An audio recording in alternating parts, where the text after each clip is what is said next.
सीमा आणि अंजलीमध्ये घर घेण्यासंदर्भात चर्चा सुरू असते, परंतु त्याचवेळी घर घेण्याऐवजी जमीन खरेदी का करत नाही असे अंजली सीमाला विचारते.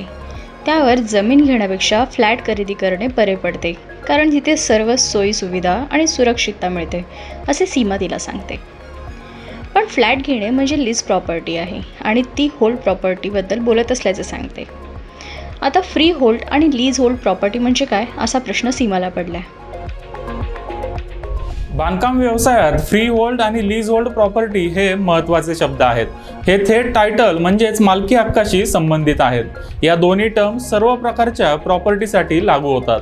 यामध्ये जमीन, building, authority flat, group housing society flat किंवा स्वतंत्र फ्लोअरचा समावेश आहे. मोठ्या शहरांमध्ये फ्री होल्ड सोबत लीज होल्ड प्रॉपर्टी देखील खरेदी केली जाते. त्यामुळे आता फ्री होल्ड आणि लीज होल्ड प्रॉपर्टी म्हणजे नक्की काय ते जाणून घेऊया. फ्री होल्ड प्रॉपर्टी म्हणजे मालमत्तेचा मालकी हक्क हा तुमच्याकडेच राहतो आणि पुढे वारसाला मिळतो. म्हणजेच पिढ्यानपिढ्या या मालमत्तेचा हक्क, निर्माण आणि विक्री करण्याचा अधिकार हा तुमच्या कुटुंबाकडेच राहतो. भारतात जास्तीत जास्त फ्री होल्ड प्रॉपर्टी आहे. समजा बिल्डरने थेट शेतकऱ्याकडून जमीन खरेदी करून फ्लॅट किंवा घर बनवून त्याची विक्री केली, तर बिल्डरला जो मालकी हक्क असतो तो पूर्णपणे खरेदीदाराकडे ट्रान्सफर होतो. फ्री होल्ड प्रॉपर्टीची खरेदी विक्री सेल डीड, कन्व्हेयन्स किंवा रजिस्ट्रीच्या मार्फत होते. लीज होल्ड प्रॉपर्टीमध्ये मालकी हक्क ठराविक कालावधीसाठी खरेदीदाराला दिला जातो. लीज होल्ड प्रॉपर्टीमध्ये मालक सरकार किंवा संस्था असते. उदाहरणार्थ नोएडामध्ये शेतकऱ्याकडून जमीन एखाद्या ऑथॉरिटीने खरेदी केली, त्यानंतर ती बिल्डर किंवा घर खरेदीदाराला ठराविक कालावधीसाठी लीजवर दिली जाते. हा कालावधी 30, 90, 99 किंवा 999 वर्षांचा असतो. रेसिडेन्शियलमध्ये लीजचा कालावधी हा सहसा 99 वर्षांचा असतो. या कालावधीनंतर मालकी हक्क सरकारकडे किंवा लीज वाढवली जाते. लीज 999 वर्षांपर्यंत वाढवली जाऊ शकते. लीज होल्ड प्रॉपर्टीचा करार लीज डीडच्या माध्यमातून होतो. खास करून अपार्टमेंट किंवा फ्लॅट लीजवर असतात. अगर हम दिल्ली एनसीआर की बात करें तो यहाँ पर नोएडा, ग्रेटर नोएडा, गाजियाबाद और दिल्ली जैसे एरिया में यहाँ प्रॉपर्टी लीज होल्ड होती है. वहीं हम हरियाणा की बात करें तो यहाँ प्रॉपर्टी फ्री होल्ड होती है. अलॉटीज को गवर्नमेंट अलॉट करती है प्रॉपर्टी, चाहे वो बिल्डर है उसको अलॉट किया हो या आप एज ए बायर हैं तो आपको भी कोई प्लॉट अलॉट किया गया हो या कोई फ्लैट अलॉट किया गया हो डेवलप होने के बाद, तो यहाँ गवर्नमेंट द्वारा आपको जो प्रॉपर्टी दी जा रही है उसका गवर्नमेंट आपसे लीज रेंट लेती है. आता फ्री होल्ड आणि लीज होल्ड मालमत्तेचे फायदे आणि तोटे जाणून घेऊयात. फ्री होल्ड प्रॉपर्टीमध्ये मालकी हक्क हा वारसाकडे ट्रान्सफर होतो. यामध्ये वास्तव्य, मालमत्तेची विक्री किंवा भाडे करार करू शकता. लीज होल्ड प्रॉपर्टीमध्ये मालकी हक्क हा सरकारचा असतो. ठराविक कालावधीपर्यंतच तुम्ही राहू शकता, भाड्याने देऊ शकता किंवा विक्री करू शकता. लीजचा कालावधी संपल्यानंतर ही मालमत्ता सरकारकडे जाते. लीज होल्ड प्रॉपर्टी ट्रान्सफर करण्यासाठी किंवा विक्री करण्यासाठी ऑथॉरिटीकडून NOC घ्यावी लागते आणि ट्रान्सफर चार्जेस देखील द्यावे लागतात. स्ट्रक्चर बदलण्यासाठी देखील परवानगी घ्यावी लागते. फ्री होल्ड प्रॉपर्टी गहाण ठेवून सहज कर्ज घेता येते. पण लीज होल्ड प्रॉपर्टीसाठी बँक सहसा 30 वर्षापेक्षा कमी लीजवर असल्यास कर्ज देत नाही. जसजसं लीजचा कालावधी संपण्याची वेळ जवळ येते तसतसं बँक कर्ज देण्यास टाळाटाळ करते किंवा अधिक व्याज लावते. फ्री होल्ड प्रॉपर्टीमध्ये सरकारला मालमत्ता कर द्यावा लागतो. याचा उपयोग रस्ते, फुटपाथ, पार्क यासारख्या कॉमन यूज असणाऱ्या मेंटेनन्ससाठी केला जातो. लीज होल्ड प्रॉपर्टीमध्ये ग्राउंड रेंट किंवा लीज रेंट द्यावा लागतो, जो मालमत्ता करापेक्षा अधिक असतो. प्रत्येक शहरामध्ये हे दर वेगवेगळे असतात.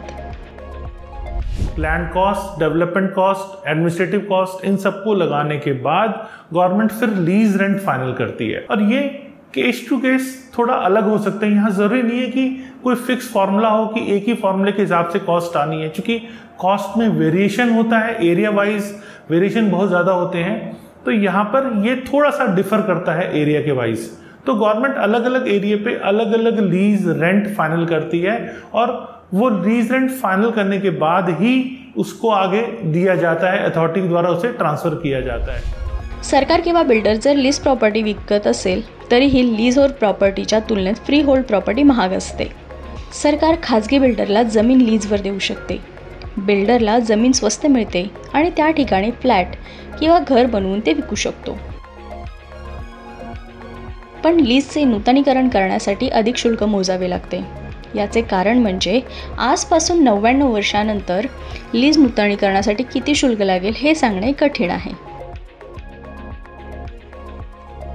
अगर हम एनसीआर की बात करें तो यहाँ पर दिल्ली एक ऐसा एरिया है जहाँ पर लीज होल्ड प्रॉपर्टी को फ्री होल्ड में कन्वर्ट कराया जा सकता है। गवर्नमेंट टाइम टू टाइम ऐसी स्कीम निकालती है, ज़रूरी नहीं है कि हमेशा स्कीम्स निकली हुई हों, लेकिन जब गवर्नमेंट स्कीम निकालती है तो वहाँ पर आप अपने टाइटल को कन्वर्ट कर सकते हैं फ्री होल्ड में।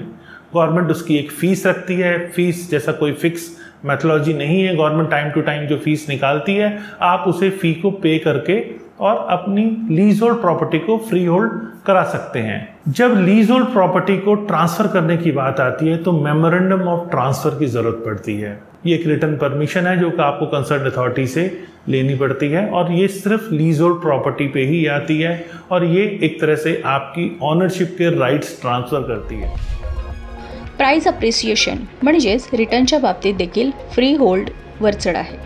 जसजसा लीजचा कालावधी संपत येईल तसतसे मालमत्तेचे दर कमी होण्यास सुरुवात होते। नोएडा में दो टाइप की प्रॉपर्टी है, एक विलेज आबादी है और दूसरी जो अथॉरिटी ने लैंड एक्वायर करके आगे लीज पे दी है। अगर विलेज आबादी की लैंड है तो वो फ्री होल्ड प्रॉपर्टी मानी जाती है, लेकिन अगर वो अथॉरिटी द्वारा एक्वायर्ड लैंड है तो वो लीज पे ही दी जाती है, उसे किसी भी टाइप का फ्री होल्ड करके वहाँ सेल नहीं किया जा सकता क्योंकि नोएडा में फ्री होल्ड के ऑप्शंस नहीं हैं। अगर कोई कहता है कि मैं आपको फ्री होल्ड प्रॉपर्टी दे रहा हूँ तो इसका मतलब या तो वो विलेज आबादी है या वो फ्रॉड है, क्योंकि एग्रीकल्चर लैंड को आबादी कह के सेल करना या फ्री होल्ड कह के सेल करना ये कम्प्लीटली इलीगल है। जब तक अथॉरिटी के पास प्रॉपर्टी नहीं है या कोई भी कॉलोनाइजर अथॉरिटी से अप्रूवल लेने के बाद सेल नहीं कर रहा तब तक वो प्रॉपर्टी खरीदना और बेचना दोनों कानूनन अपराध है। तो आपको एज अ बायर ऐसी कोई भी प्रॉपर्टी नहीं लेनी चाहिए जहां अथॉरिटी इन्वॉल्व ना हो। मालमत्ता खरेदी करताना सर्वप्रथम मालमत्ता लीज होल्डवर आहे की फ्री होल्डवर आहे याची चौकशी करा। जर सीमाला फ्री होल्ड प्रॉपर्टी खरेदी करायची असेल तर ती नोएडाच्या आसपास फरीदाबाद किंवा गुरगावमध्ये प्रॉपर्टी खरेदी करू शकते, पण फ्री होल्ड प्रॉपर्टी घेण्यासाठी प्रथम प्रयत्न करा। ही मालमत्ता आता थोडी महाग वाटली तरी भविष्यात तुमच्या पुढच्या पिढ्यांसाठी ही मालमत्ता उपयोगी ठरेल।